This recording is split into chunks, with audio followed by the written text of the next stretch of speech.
네, 최인현의 정치본색 시작하겠습니다. 오늘 세 분인데요. 예, 김연아 시사평론가는 약간 늦어졌습니다. 지금 오고 있겠죠. 노영희 변호사 오셨고요. 그리고 신용한 서원대학교 교수 오셨습니다. 예. 네, 안녕하세요. 안녕하십니까. 예, 그 영상을 보니까 이재명 당 대표 물론 뭐 겉옷으로 어떤 아주머니 노인분인 것 같기도 하고요. 예. 그 재난 피해를 당하신 분 같기도 한데 할아버지 아니었어요? 네, 할아버지라고 할아버지예요? 네, 여성이 아닌데. 네. 왜 여성으로 보이지? 나는 아, 여성으로 보여요? 저 화면이? 나는 여성인 줄 알았네. 하긴 뭐 몸이 좀 약간 머리 예. 짧은 여성으로도 보이네. 네, 여성으로 네. 여성으로 봤는데 우린 할아버지라고. 할아버지세요? 네, 할아버지로 알고 있었는데. 아 그래요? 여하튼 근데 저거는 아니 그렇다 치고 일단 뭐 신변 보호나 이 경호에는 완전히 실패한 것 같네요. 지금 보니까. 그렇죠. 저게 말이 안 되는 예. 거거든요. 그냥 뚜벅뚜벅 걸어올 때 이미 뭔가 느낌이 했는데 앞으로 다가서는 사람이 없었네요. 예. 근데 아무래도 이제 이재민이 있는 현장이니까 이 주민들이 다가오는 거를 막 아주 철벽 방어하거나 못 오게 하기는 조금 생각이 안 미쳤을 수도 있을 것 같아요. 예. 확실히 좀 성별이 애매하긴 합니다. 예. 네. 그렇지만 이재명 대표가 할아버지 아프면 공감한다 이런 얘기 하지 않았나? 그렇죠. 뭐. 네. 예. 뭐 정치인들은 뭐 본인한테 좀 불리한 지역에 가서 어떻게 하겠어요? 네, 네. 무슨 말을 해도 받아들일 수밖에 없지. 맞습니다. 예. 저게 이제 지금 겉옷 같은 거니까 그나마 다행이죠. 우리가 작년 1월 초에 그 참사에 대해서 정말 기억이 생생합니다. 굉장히 많이 놀랬고 그렇죠. 또 그 뒤에 이제 수습 과정에서 황당함도 많이 이제 봤었고요. 이영수라고 민주당의 그 청도 영덕 지역위원장께서 하신 말씀이 있더라고요. 예.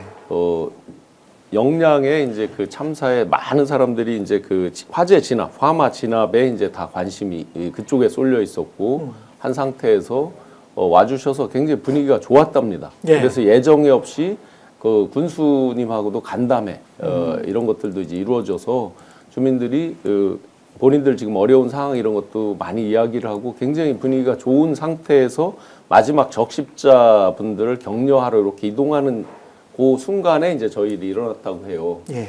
그래서 그 지역 분들이 진짜 걱정해 주시는 것은 다른 게 아니라 화마에 전국적으로 이렇게 많은 관심을 갖고 같이 도와주시고 또 도움의 손길들이 많이 이렇게 답지도 하고 하는데 이런 일로 인해서 그 지역 분들의 어떤 민심 같은 게 흉흉해지고 그렇죠. 사람들이 약간 이렇게 거부감을 갖고 이렇게 보지 않기를 굉장히 바라고 있었습니다. 근데 산불이 이게 뭐 기후 변화 뭐 여러 가지 요인 그다음에 특히 바람 뭐 자연재해지 않습니까?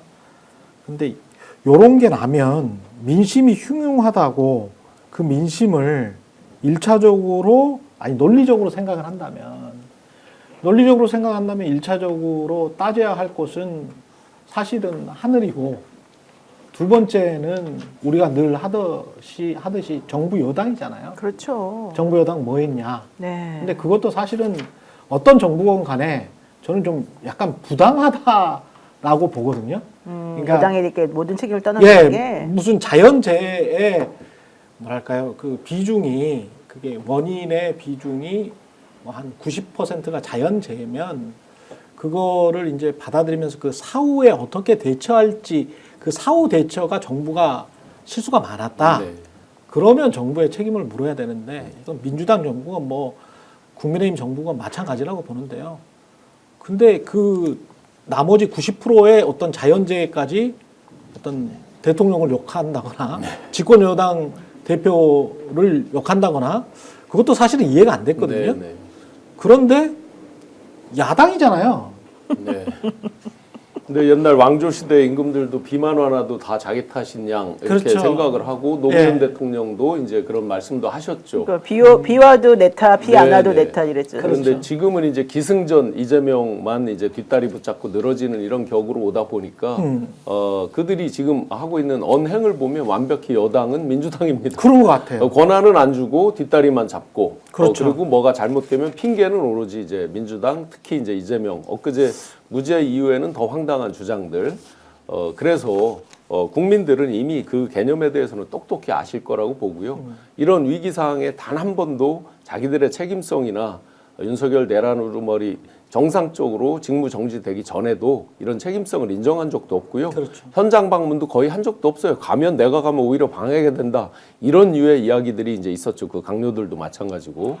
그런 연속선상에서 지금 이 화마 아마 정상적으로 이 정부가 직무정지가 안 되었다 하더라도 권한대행 체제가 아니다 하더라도 정상적으로 과연 막았겠는가 하는 의구심이 들 정도로 계속해서 이 와중에도 남 탓하는 그런 것들이 결국은 국민들에게도 전이가 되는 효과도 있는 거죠. 그러니까 예. 저는 뭐 국민들이 문제다라고 말씀드리는 게 아니고 감정의 정치나 혐오의 정치나 미움의 정치를 부추기는 그런 세력이 있다. 아니 너무 온건하게 표현하시는 거 아니에요?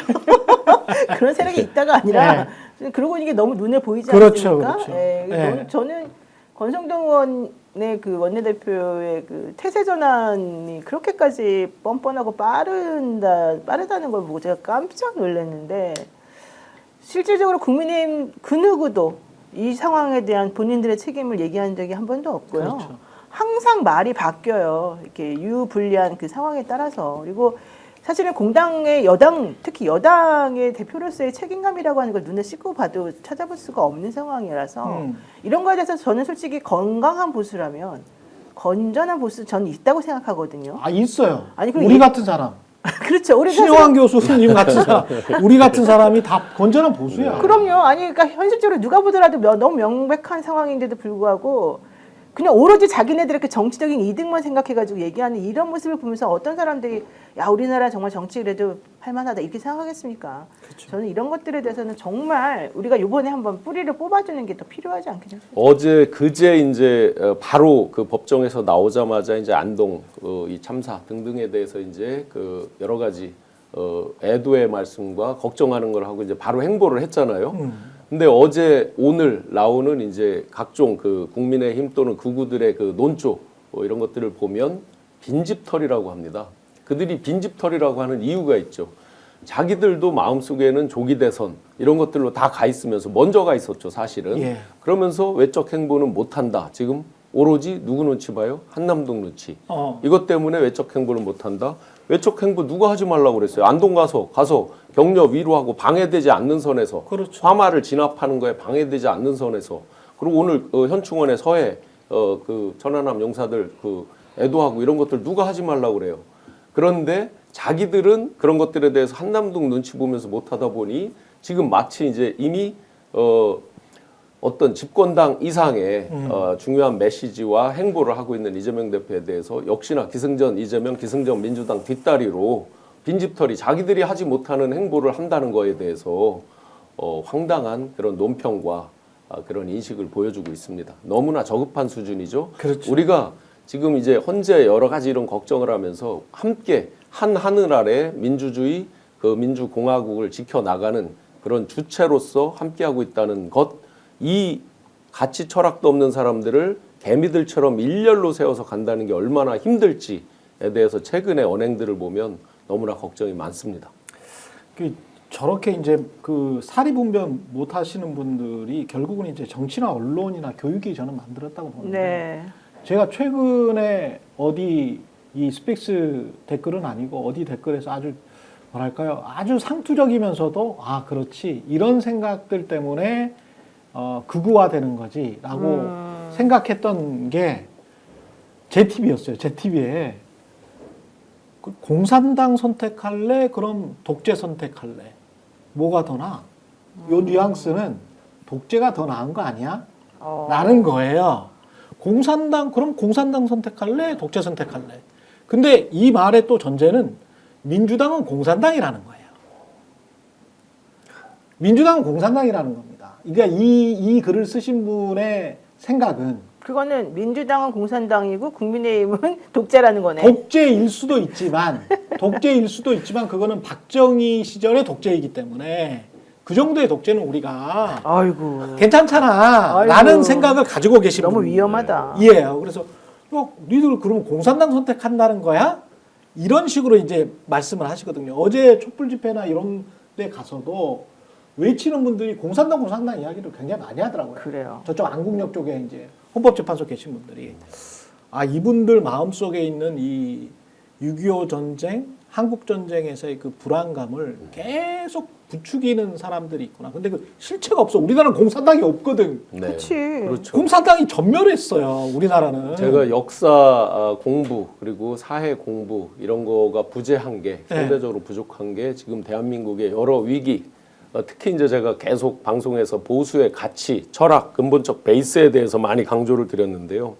이게 이제 어게인 2017의 업그레이드판이라고 제가 지금의 현상을 말씀드리잖아요. 그런데 거기서 만약에 2017, 2018에 그들이 극우주의로 각오할 때 만약에 기초적인 가치, 철학, 재정립에 대한 건전한 보수의 움직임이 조금이라도 있었더라면 여기까지 안 왔겠죠. 지금 아주 기초적으로 사회주의와 공산주의에 대한 기초적인 개념들도 안 된 정립이 안 거예요. 있어요. 예, 네. 출발선이 이미 무너져 있고요. 네. 그다음에 어떤 공동체 구성 원리, 사회 계약, 진정한 국민적 저항권 이런 거에 대한 개념이 하나도 정립되지 않은 가운데서 오로지 눈에 보이는 현상과 프로파간다만 보이는 거죠. 그렇지. 그들이. 그러니까 성조기 흔들고 이스라엘 길을 왜 흔드는지 본인들도 몰라, 얘기해봐도 잘 몰라요. 몰라. 예, 이렇게 이제 변질된 이게 같은 그 하늘 아래서 민주공화국을 구성하면서 잘 끌어갈 수 있는 건지에 대해서 근본적 고민을 뭐부터 다시 시작해야 될지가 막막할 정도로 깝깝해. 아니 저는 이 말이 딱 동감하는 게 네. 제가 사실 저희 고등학교가 특수 목적 고등학교였어요. 좋은 데 나오셨네. 아니 좋은 데 나온 게 아니라 그때 당시 특수 목수부가 있었어? 네, 제가 이제 초창기였는데 일기요. 네, 문제는 그게 중요한 게 아니라 네. 내가 그때 이과였어요. 그 우리 고등학교에서 이과였어요. 네. 그러고 나서 내가 사실은 이제 대학교 가려고 공부를 막 열심히 했을 거 아니에요. 네. 그 당시에. 대학교 들어오고 내가 너무 무식하고 지금까지도 내가 너무 무식하구나를 깨달은 게 우리 학교에서는 나는 사실은 내가 그 정규 교육을 받았지만 세계사 공부 제대로 한 적이 없고 역사 공부를 제대로 한 적이 없고 사상 개념을 정확히 이해하지 못하고 있었구나라고 하는 걸 깨달아요. 예. 우리 학교 애들이 다 그랬던 것 같아 내가 봤을 때는. 왜냐면 우리 남동생도 우리 학교 나왔거든요. 근데 걔네들의 그 공부하는 거 스타일이나 무슨 이 커리 같은 거를 보게 되면 이거를 꼭 배웠어야 되는데 왜 이렇게 뭐 안 배웠지? 왜 그때는 그걸 몰랐지? 이런 생각이 드는 것들이 되게 많았었어요. 오로지 그냥 그 성적 잘 나오는 그 공부만 했었던 거거든요. 근데 그러고 난 다음에 지금 제가 사회 뭐 평론하고 떠들고 변호사하고 있지만은 우리 변호사 그 사법시험 공부할 때도 저는 국사 공부 안 했거든요. 그러고 나니까 정말 내가 무식하고 이 상황에 대한 인식이 정말 아무것도 정립되어 있지 않구나. 그래서 새로 배우는 게 너무너무 많았었거든요. 근데 일반 시민들은 어떻게? 그러니까 근데 지금 현재 우리와 같은 나이 또래는 솔직히 지금 현재 20, 30대보다 훨씬 더 많이 그런 공부를 했을 사람들인데 그럼에도 불구하고 정말 아는 게 하나도 없고 무식하고 이런 생각을 제가 반성을 많이 하거든요. 그러니까 지금 대한민국이 지금 그렇게 돌아가고 있다는 것 같아요. 2017년 3월 달에 이제 박근혜 탄핵을 당하면서 예. 지하실 바닥까지 떨어진 거잖아요. 1층에 떨어진 게 아니라. 그렇죠. 그러면 정말 손톱으로 흙바닥을 긁으면서 껍질을 벗기면서 쓸개를 씹으면서 과연 우리가 왜 탄핵 지경까지 왔는가? 무엇이 잘못돼서 여기까지 왔고 무엇이 부족했는가? 최소한 백서라도 그 당시에 내면서 그렇죠. 절절하게 근본적인 문제점, 잘잘못, 법적으로 옳다 그르다 이건 그 다음 버전이고 자기들이 무엇이 결여돼서 여기까지 왔는가에 대한 백서라도 내면서 그게 후대들한테 남게 만들고 하는 노력들이 있었다 그러면 지금 와서 이렇게 속절없이 무너져서 지금 예를 들어서 이런 사람들 많았잖아요. 지금 최고 지도부에 있는 사람들도 비상계엄은 잘못됐다. 친위 쿠데타 잘못됐다. 그런데 탄핵은 반대한다. 이게 말입니까 막걸리입니까? 그렇죠. 이런 이제 황당한 현상들이 안 나타났을 것인데 그런 출발이 없이 가치 철학이 없이 전부 현상에 집착하고 현상의 정점은 오로지 대통령이라는 자리죠. 그렇죠. 국회의원이라는 배지죠. 그렇죠. 그렇게 되다 보니까 그때 상황에 맞게만 휘둘렸고 그러다 보니 대주주가 없는 거예요. 가치 철학이 스며든 대주주가 없는 거죠. 예를 들어서 지금 국힘의 대주주가 누구냐라고 묻는다면 저는 단연코 현재 정신적, 가치적, 철학적 베이스의 대주주는 없다. 지역적인 것만 남죠. 그러니 그때 자기 재선 삼선 위해서 잘 보일 지역적 베이스에 가서 황당한 얘기들을 하고 이런 이제 현상만 남게 됐고 그게 오늘날 헌법재판소의 이런 부분까지 계속 이어져 왔다. 이건 대한민국의 불행이다. 왜? 양날개에서 한쪽이 균형은커녕 부러져 버렸습니다. 예. 이걸 본드로 붙여서 될 일도 아니고요. 이걸 다시 재구축해서 같이 끌어가려면 얼마나 오랜 시간 노력이 필요할까 참 걱정입니다. 예. 지금 아까 들어왔는데 계속 듣고 있었던 김민하 평론가는 사실은 민주주의의 반대말을 공산주의라고 생각하시는 분들이 우리나라에 굉장히 많은데요. 민주주의의 반대말은 독재예요. 독재.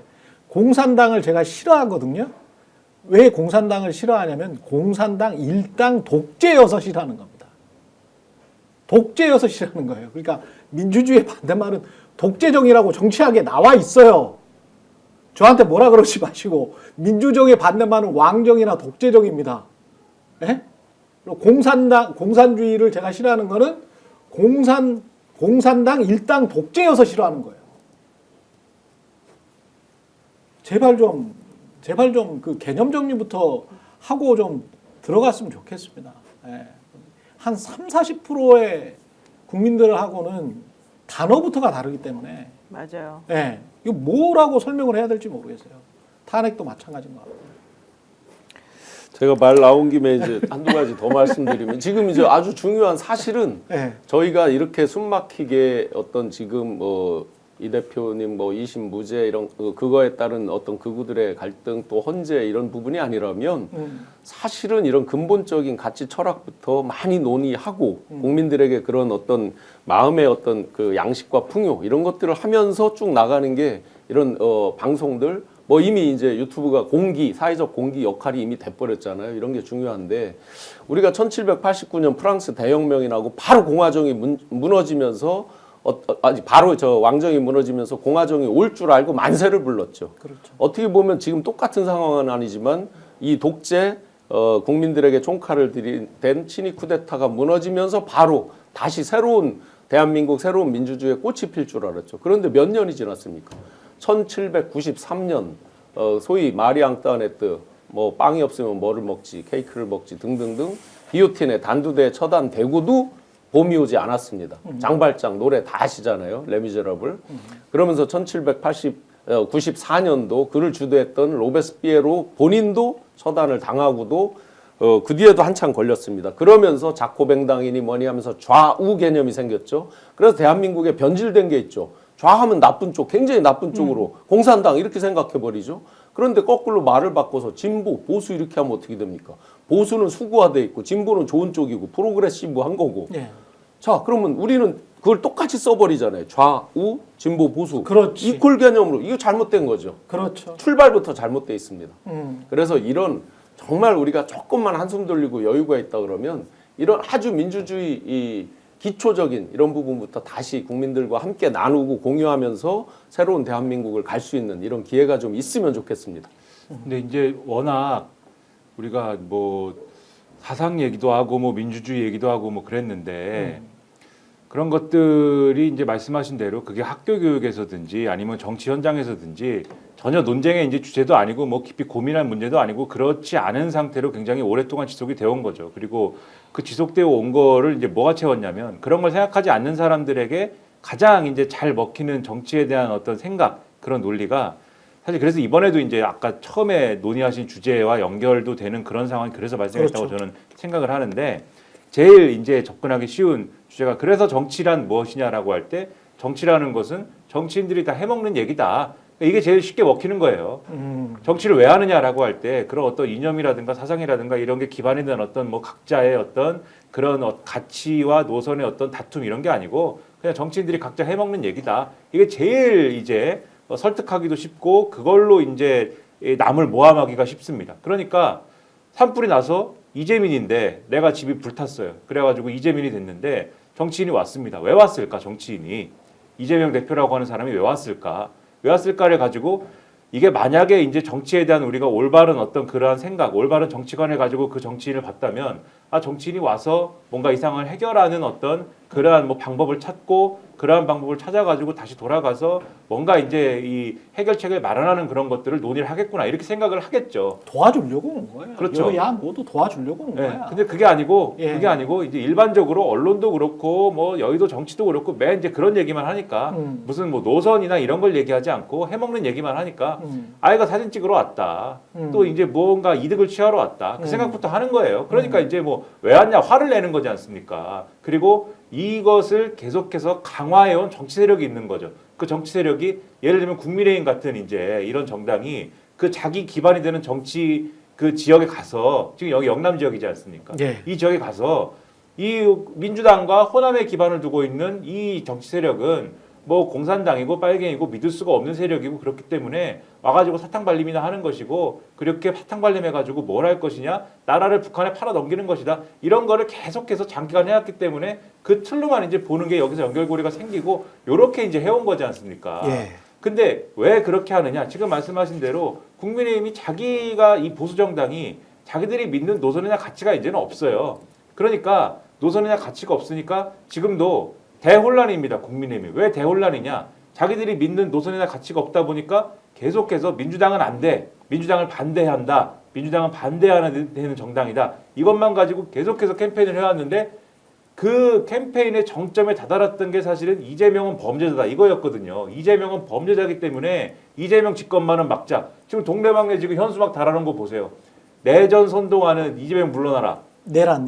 예. 근데 내전 선동이라고 해놨어요 지금. 지금은 또 내전으로 바꿨어요? 왜냐면은 내란 선동을 이제 자기들이 예. 내란하고 연결되니까 자기들에 대해서 내전으로 내란 선동이라고 하니까 민주당은 그럼 내전 선동이다 이렇게 해가지고 내전 선동하는 이재명 물러나라 이렇게 달고 그다음에 최상목 몸조심해라 이거 가지고 이제 막 했잖아요. 이 국민 여러분 이재명을 조심하십시오. 이걸 달아놨어요. 말장난하는 것도 아니고. 근데 계속 이렇게 왔는데 항소심 무죄 딱 나지 않았습니까? 그러니까 지금 뭐 혼란에 빠져가지고 윤석열을 탄핵하자고 한 친한계까지 지금 이거 탄핵은 좀 미뤄야 되지 않아? 이게 이렇게 혼란에 빠지는 게 이재명은 범죄다 하나에 기대가지고 모든 걸 해결하려고 그랬는데 이게 무너져가지고 자기들의 가치와 노선이 없는 상태에서 이게 무너지니까 이렇게 되는 거 아닙니까? 친한계도 지금 뭐 탄핵을 좀 미뤄야 된다라고 생각을 하는 거예요? 갑자기 바뀌었다고 그렇게. 그러더라고요. 친한계가 예. 현실적으로 이제 그 전에는 빨리 탄핵하고 빨리 정리하자라고 하다가 예. 지금 대선 그 주자들끼리 싸움이 이제 벌어진 거예요. 오세훈계하고 한동훈계하고 지금 싸움이 벌어졌대요. 예.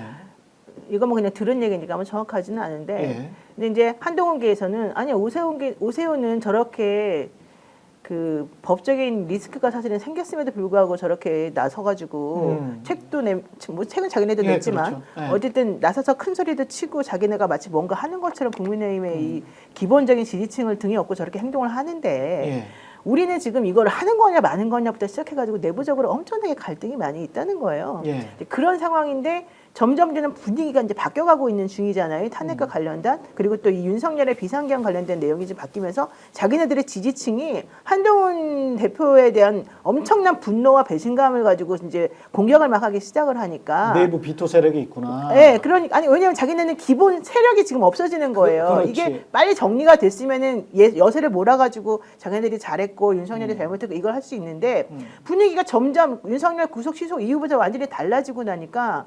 본인들 입장에서는 우리는 완전히 배신자 됐지. 우리는 민주당이나 중도나 진보나 이런 쪽하고 의견을 같이 하는 것처럼 지금 얘기가 되고 있지. 그러니까 우리 쪽의 전통 지지자들은 우리를 지지하지 않지. 우리는 욕만 먹고 있지. 이런 것들 때문에 앞으로 노선을 어떻게 정할지를 너무 혼란스러워했던 거예요. 그런 상황에서 오세훈 측에서 치고 올라오니까 이제 서로 간에 이렇게 막 박터지게 죄송합니다. 이게 서로 이렇게 막 극렬하게 싸움을 벌이다가 예. 우리도 할 수 없다. 우리 쪽 지지자들이라도 잡아야 된다. 이래가지고 지금 이제 분위기가 점점 바뀌면서 이 실제 한동훈 지지 세력들의 실제 기대했던 그 지지층이 우리 쪽으로 안 온다는 걸 깨달았다는 거예요.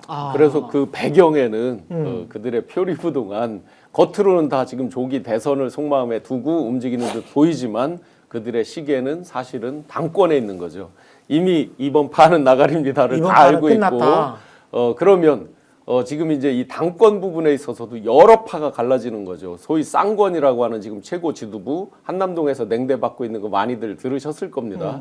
실제 한 30분 딱 차담 그렇게 밥 좋아하고 술 좋아하는데 차담했다는 건 벌써 그 자체가 이제 냉대인데 그렇죠. 예. 거기서 25분 이상 혼자 얘기를 했다? 이미 이제 엄청난 냉대죠. 그러면 쌍권들도 이미 한남동하고 같이 맞추어서는 당권도 쉽지 않다. 그러면 한남동은 예를 들어 한남동 쪽에서는 한다 그러면 뭐 윤상현 씨든 다른 사람을 하겠죠. 예를 네. 들어서. 그러면 이제 거기서 벌써 분파가 일어났고 분화가 일어납니다.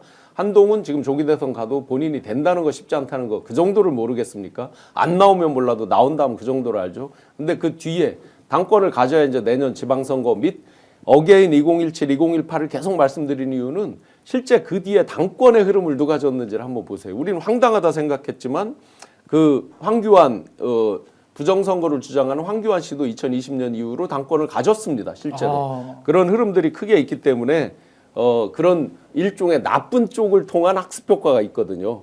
그래서 그 근본 배경에 계속해서 분파되고 분화되고 내분이 일어나는 거 사실은 이게 이 헌재 판결 늘어지는 것과도 저는 직결된다고 봅니다. 그러니까 이게 그렇군요. 이게 이렇게 말씀하신 수상한 흐름들이 있는데, 그러니까 여기서 수상한 흐름이라는 건 제가 뭐 다른 게 아니고 이 한동훈 쪽의 입장 변화와 관련돼 가지고 이제 웃기는 흐름입니다. 수상하다기보다는 웃기는 흐름이 있는데, 그러니까 이 어제 이제 조선일보에 이제 양상훈 씨라는 사람이 글을 썼지 않습니까? 예, 이상한 걸 썼죠. 네, 그 글을 보면은 아까 말씀하신 이제 뭐 빈집털이가 이제 나오는 글인데 그 이재명 대표가 중도 공략을 이렇게 열심히 하고 있다 이겁니다. 다들 탄핵이나 뭐 이런 것 때문에 정신없는 와중에 권력의 진공 상태가 일어난 상황에서 사실상의 중도 공략을 막 하고 있는 그 모습이 마치 빈집털이 같다 이런 건데 그 글의 핵심은 끝에 있죠.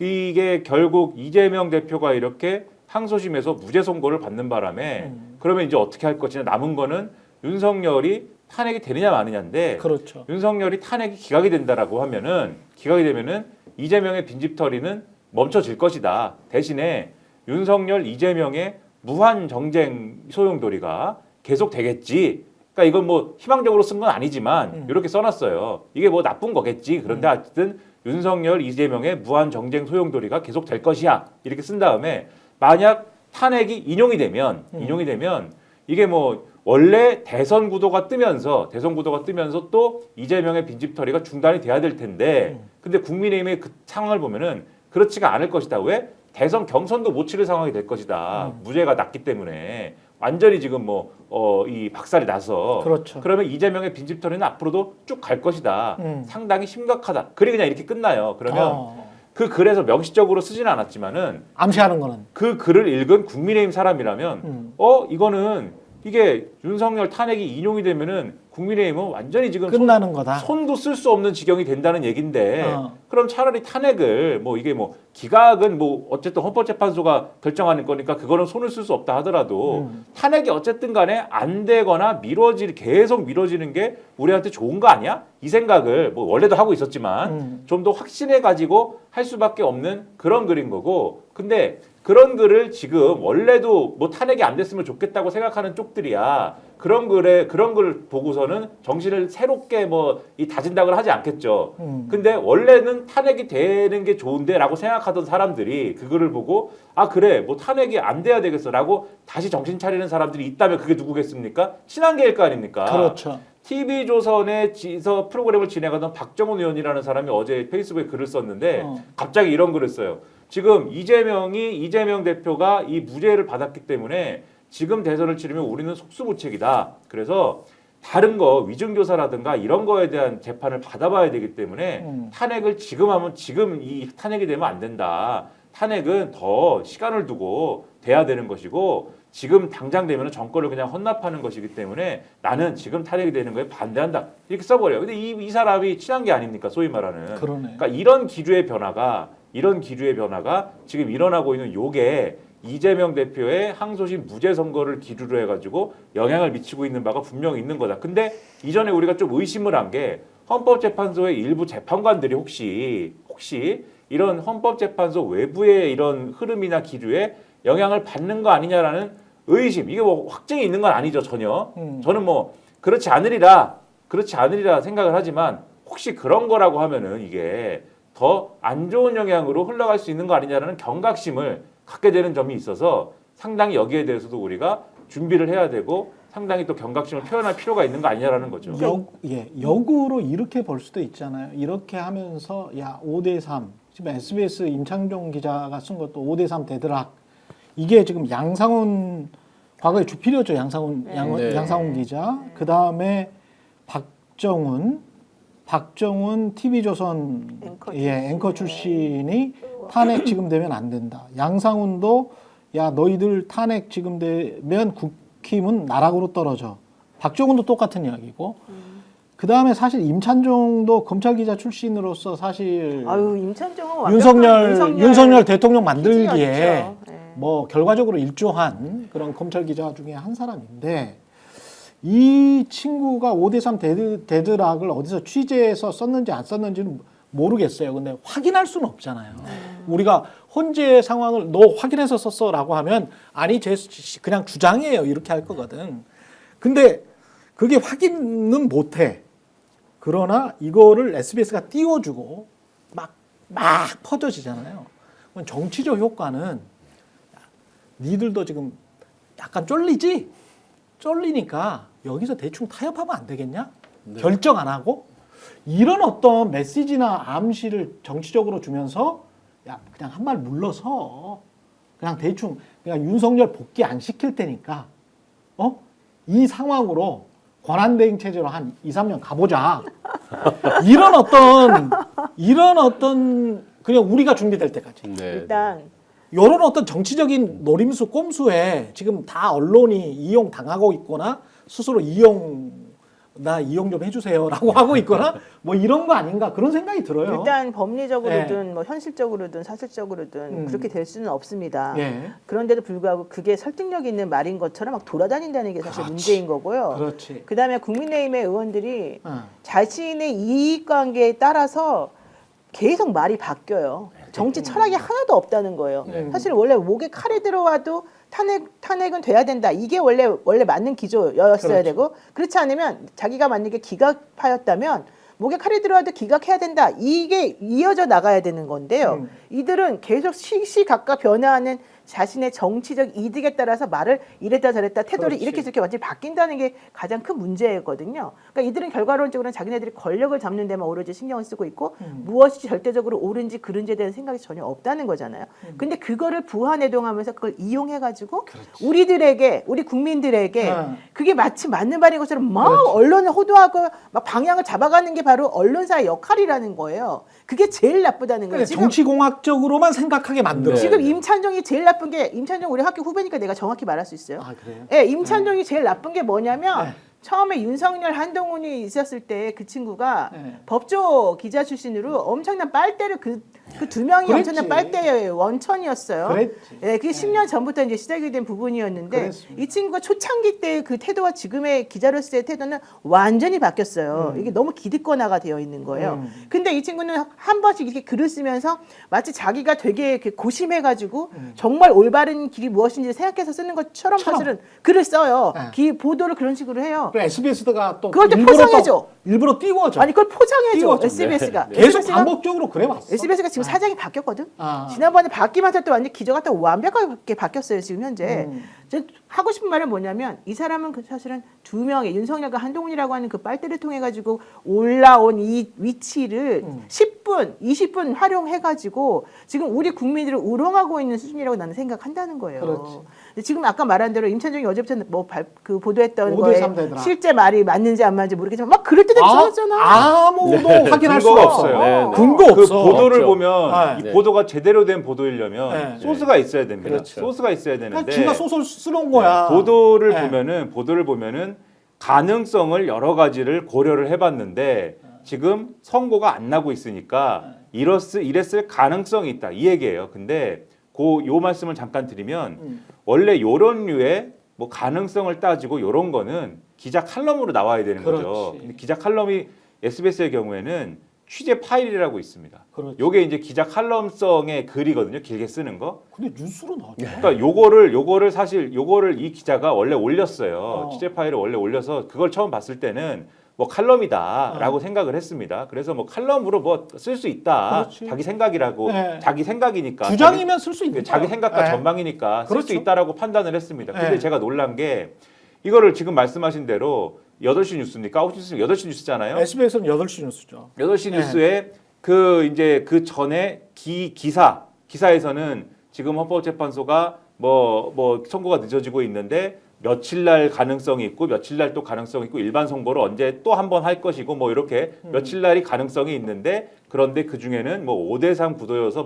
더 늦어질 수도 있다는 얘기도 있다. 이렇게 걸친 다음에 요 얘기를 더 들어보도록 하겠습니다라고 한 다음에 이제 그분을 불러갖고 더 듣는 거예요. 근데 그 얘기를 이제 지금 말씀하신 대로 5대3 얘기로 쭉 푸는 거죠. 근데 저거를 저렇게 풀어야 될 이유가 없거든요, 사실. 그렇지.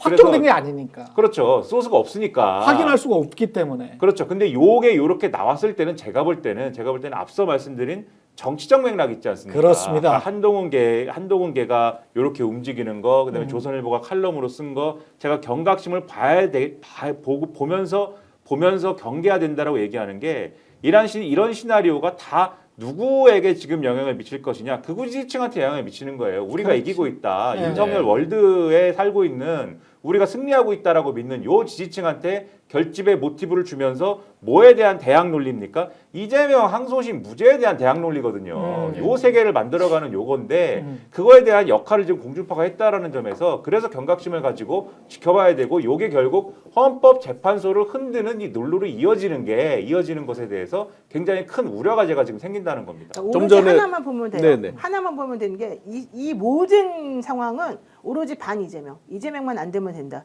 이 하나의 가치관을 가지고 몽땅 다 파생이 된다고 보면 되는 거야. 근데 그게 과연 옳으냐는 거야. 그게 옳은지 왜 그러면 안 되는 건지에 대한 아무런 담론이 없어요. 아무런 근거도 없어요. 근데 그것을 마치 사실이냐 여러 곳에서 막 동지다발적으로 뿌려대요. 그러면 그것이 모든 국민들에게는 그래 저게 대세인가? 저게 맞는 말인가? 그러니까 그 전제가 제대로 됐는지 안 됐는지 생각은 아무것도 없이 오로지 그런가 보다. 그게 똑똑한 사람들이 생각하는 건가 보다. 이렇게 지금 오해하게 만든다니까요. 그렇습니다. 그게 네. 가장 큰 문제라고요. 네. 최 기자님께서 좀 전에 말씀 주신 거에 전적으로 동의를 해요. 거기에는 또 한 가지 이제 그들의 오만함, 레거시 미디어들의 오만함. 그동안 대한민국 사회를 그들이 원하는 대로 끌고 그렇죠. 왔다라고 바로 생각하는 데서 비롯되는 오만함이죠. 그러니까 그렇습니다. 이번 판도 그렇게 끌고 갈 수 있다. 그런데 이제 이번 판에 중요 변수가 그저께 생긴 거죠. 그러면 흐름대로 안 될 때는 어떻게 해요? 판을 때려 엎는 뭔가를 만들어내려고 하잖아요. 그러니까 이제 여러 가지를 소위 이 상수 아닌 변수들을 갖다가 자꾸 이제 F 가로치고 X를 자꾸 이제 갖다 대입을 합니다. 대입을 해서 예를 들어서 임기 단축 개헌이라든지 이런 얘기도 툭툭 한번 옆구리 그렇지. 찔러 보고 네. 하면서 이제 그에 따라서 어떤 반응이 있으면 그때 이제 판을 때려 뽑으려고 하는데 자 그럼 임찬종 기자 이런 부분을 저도 이제 소위 말하는 휴민트에 의한 정보를 많이 얻어본 거잖아요. 다 제로라고 치고요. 5대3 맞다 쳐보자고요. 전제를 해보자고요. 그럼 3명이 어떤 목적하에서 똘똘 뭉쳐서 기각이든 각하든 사실은 이들이 이제 변화가 있었어요. 기각을 주장하다가 안 되니까 각하. 그래서 서명 받은 것도 82명 다 각하로 받았다가 이재명 2심 무죄 딱 나오면서 기각으로 바뀌었어요. 그런데 내용을 보면 논거가 제로예요. 심지어 율사 출신의 그 법률비서관까지 한 주진우 의원도 보면 내용을 보면 기각으로 이렇게 주장을 하는데 논거는 없어요. 서정욱 변호사도 논거가 없어요. 그냥 기각이에요. 그냥. 자 그러면 5대3이라 치고 정무적, 정치적, 사법 재판기구잖아요. 그렇죠. 헌법의 최후 보루지만 여론의 눈치를 안 볼 수 없는 기구잖아요. 기구 그렇죠. 자체가. 네. 자 그러면 이들이 가장 잘하는 건 대법원은 법익 형량이고요. 법의 저울질을 하는 것이고 헌재는 정확히 말하면 이익 형량이겠죠. 어느 쪽이 더 무게감이 가느냐. 그럼 재판관들도 마찬가지입니다. 그럼 재판관들이 그렇게 그들의 일종의 보수 법조 카르텔이라 치고요. 보수 사법 카르텔이라 치고 그들의 목적에 부합하게 계속 똘똘 뭉칠 이유, 그런 이익은 뭐냐라고 보면 두 가지가 있겠죠. 그룹, 그들의 카테고리의 이익이 있을 것이고 개인의 이익이 있을 거 아니에요. 그렇죠. 개인적으로 보면 예를 들어서 음덕을 입었다, 임명당했다. 네. 그러면 그거에 대한 보호는 아마 이재명 대표 그 2심 무죄까지 끌어줬으면 그 정도 보호는 다 했다고 봅니다. 그러면 이후에 계속해서 내가 그들의 이익에 부합하게 행동해 주는 게 나에게도 이익이 돼야 계속 끝까지 버티는 그렇지. 거잖아요. 네. 자, 그러면 지금 2심 무죄 이후에 플랜 B가 나와야 되잖아요. 플랜 B의 정점은 누구다? 윤과 김이죠. 아직 플랜 B가 뭐가 되는지 명확하게 안 보여져요. 안개 속이에요. 이들이 플랜 B가 명확하게 나와서 최종 골인 지점 피니시 라인에 뭐가 딱 보였을 때 내 이익과 이 집단의 이익이 부합한다는 게 딱 톱니바퀴처럼 맞물릴 텐데 그게 안 보입니다. 그러면 보온 다 했겠다. 끝까지 자기들이 5대3으로 있을 이유는 뭐예요? 그러니까 자, 그 5대 3 정보를 다 제거하고 그렇죠. 제로 베이스에서 그러니까 저도 합리적으로 생각해 보면 논리적으로 만든 게 하나도 없다. 5대 3이 바뀌고 있다는 얘기도 네. 지금 들리면서 네, 5대3으로 있을 이유가 전혀 육- 없어. 6대2, 7대1 얘기 다 나와요. 네. 그러니까 그런 얘기는 우리가 그냥 합리적으로 우리가 판단하기에 내가 헌재 재판관이라면 솔직히 어떻게 판단할 무시해버려도 것인가 사실은 되는 이렇게 거야. 보는 게 맞아요. 네. 그리고 이제는 국회가 무엇을 해야 되는지 네. 플랜 B를 우리가 얘기를 해야 돼요. 네. 이제는 정말 우리가 어떤 식으로 대응을 해야지 헌재 이 직무유기를 우리가 엄단할 수 있을 것이냐. 이걸 지금부터 이제 논의를 해줘야 돼요. 이제 5대 3이고 4대 4고 다 필요 없는 얘기고 이제는 그런 그 밖을에 우리가 놀아나서는 안 된다. 아주 단순하게 하나만 더 말씀드려볼게요. 네. 많은 지금 그들이 깽가리치면서 우리가 목소리를 더 많이 내서 쫄았다. 헌재 재판관들도 그래서 쫄았다 이 얘기를 많이 하는데 자 재판관 입장으로 돌아가서요. 그 극우들이 움직이고 깽가리치고 성족이 이스라엘기 들고 압박하는 것과 만약에 유사시에 온 국민이 헌법적 가치가 무너졌다고 생각해 들고 일어나는 거에 무게감, 위협 어느 게 더 크겠습니까? 실제로 어제 가보니까 있잖아요. 수가 비교가 안 돼. 숫자가 예, 숫자가 비교가 안 되고요. 나오신 분들도 저쪽 분들은 대부분은 다 어르신들이고 그렇게 일반 시민들이라고 이성적인 시민들이라고 하기에는 그 행동 양식이 너무 너무 이상하죠. 거칠어.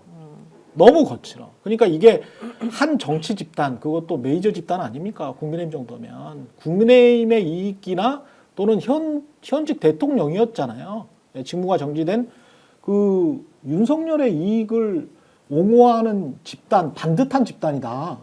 이렇게 보기는 반듯한 행동이나 뭐나 이게 거의 그냥 거리에서 그냥 왔다 갔다 하시는 분들 같은데 반대로 이쪽에 촛불 집회 하시는 분들은 그 일본 말로 치면 입성도 왜 이렇게 이게 완전히 이게 사회 주류가 이게 사실은 바뀌어 있는 거예요. 네, 네. 정치적으로 경제적으로도 주류 세력이 바뀌어 있는데 마지막으로 비이성적으로 막 몸부림치는 것 같은 그러니까 그런 느낌이 들거든요. 그런 사실. 세력을 네. 국민의힘이 자기들을 아직도 집권 여당이고 주류 세력이라고 여기면 예. 그런 세력이 주장하는 또는 만들어 놓은 이러한 대안적 세계로부터 좀 선을 긋고 해야 될 거 아닙니까? 근데 지금 아주 제가 위협감을 느끼는 것은 그런 대안적 세계관을 와서 방송이나 이런 데서 자기들이 스피커가 돼가지고 얘기를 해요. 곽 뭐라고 하는 의원이 네. 막 얘기를 합니다. 곽 뭐요? 곽규택이라는 곽규택? 분이 막 얘기를 해요. 검사 출신 네.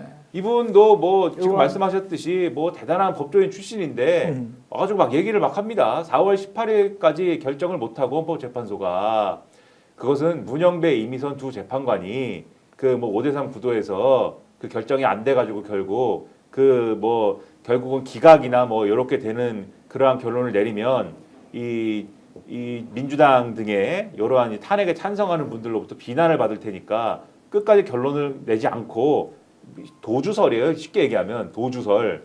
튄다. 4월 18일에 튄다. 예, 그냥 퇴임한다. 무책임하게 튄다. 예, 마지막 결정 내리지 않고 도망간다. 이런 식의 주장을 막 합니다. 근데 이게 이전부터 그거 유튜브에서 막 하던 얘기거든요. 예? 이 욕먹을까봐 도망갈 것이다. 두 명이 퇴임할 것이다.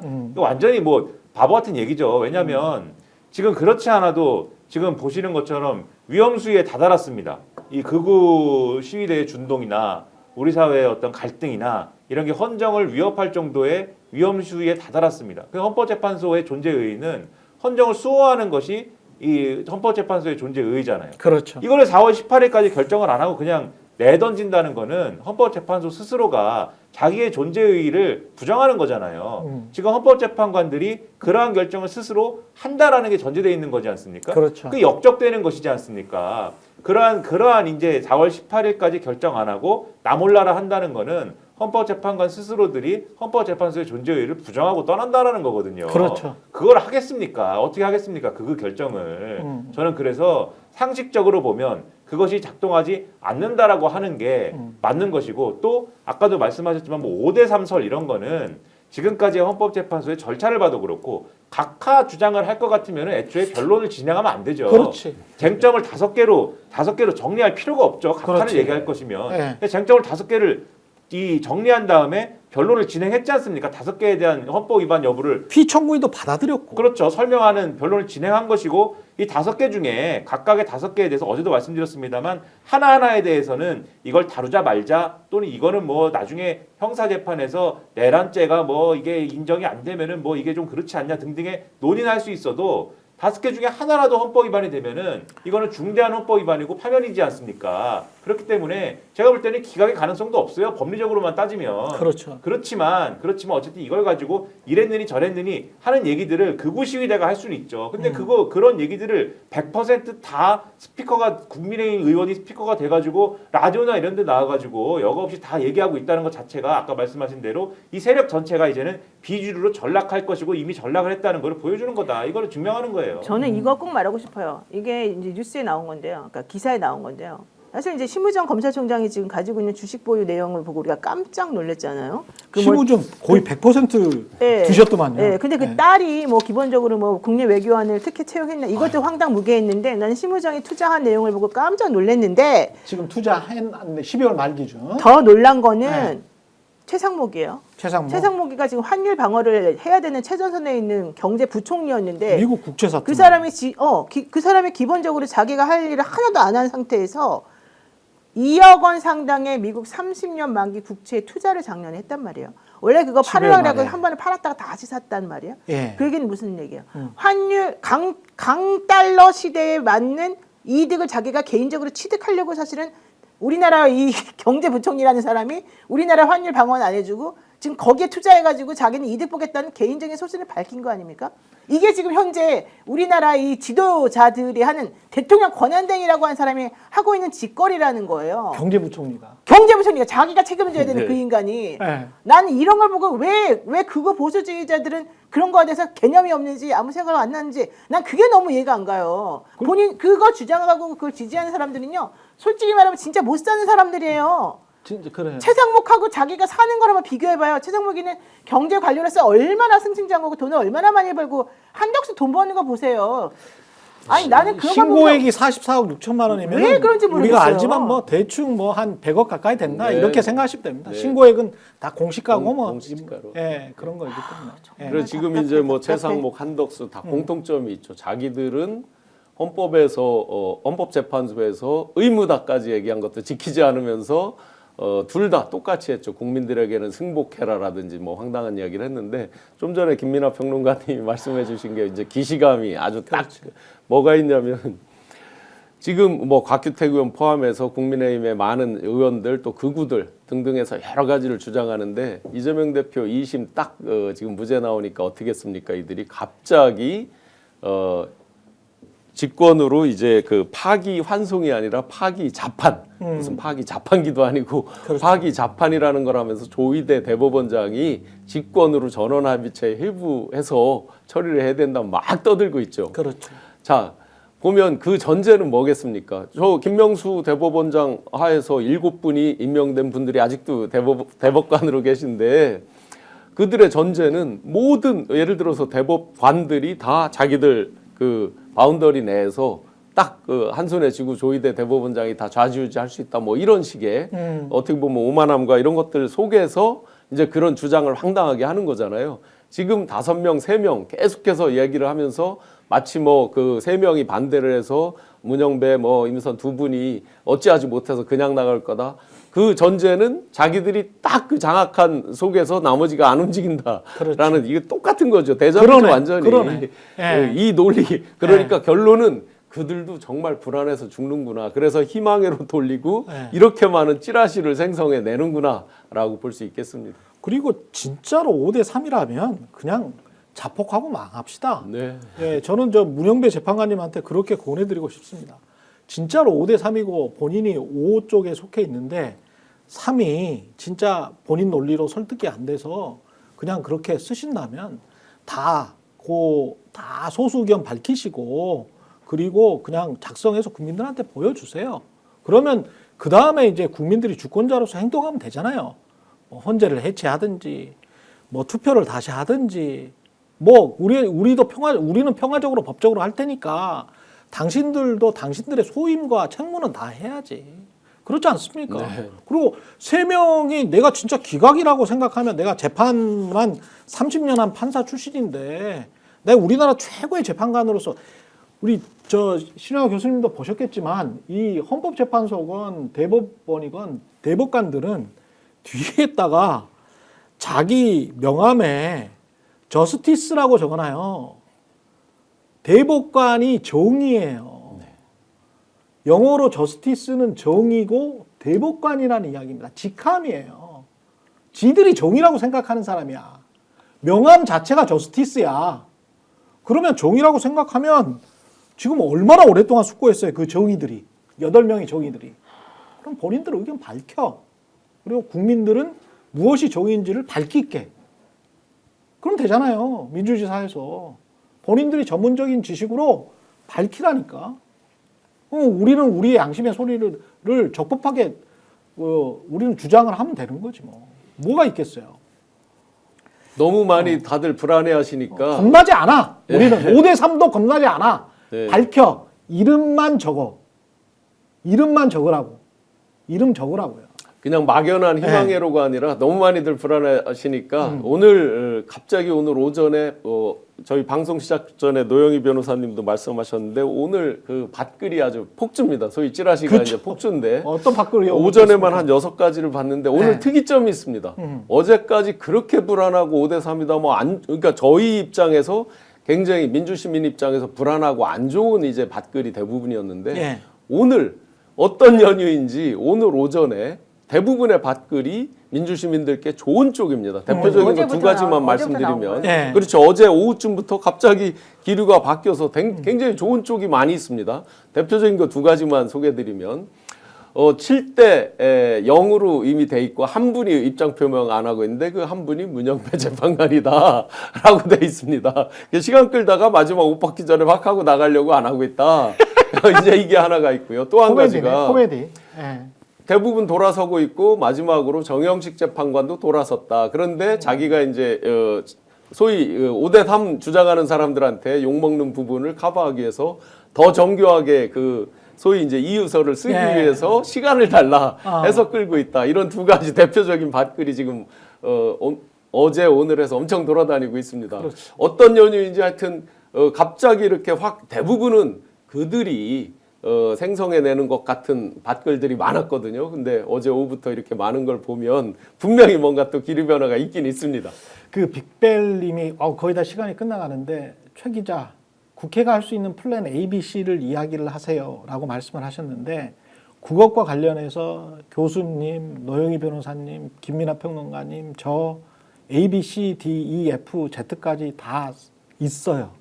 있는데 제가 잘 말하려고 안 하는 이유는 코끼리를 생각하게 하면 그러면 우리가 잘못하면은 그 사람들의 계략에 빠집니다. 아까 임찬종 기자가 본인이 그걸 의도했는지 아니면 정치적으로 이용당했는지는 모르겠습니다만 어떤 트랩에 덫에 빠지게 하려는 것 같은 정치적으로는 결과적으로 본인의 의도는 모르지. 본인의 양심의 자유니까. 근데 그렇게 될 가능성이 굉장히 높은 기사예요. 그래서 그걸 가지고 제가 자세하게 A는 뭐고요, Z는 뭐예요. 머릿속으로 다 정리가 됐거든요. 근데 그걸 말하면 오히려 우리가 그들의 계략에 넘어가는 거예요. 그래서 말을 안 합니다. 그냥 4월 4일에 될 겁니다. 그게 상식이고 당입니다.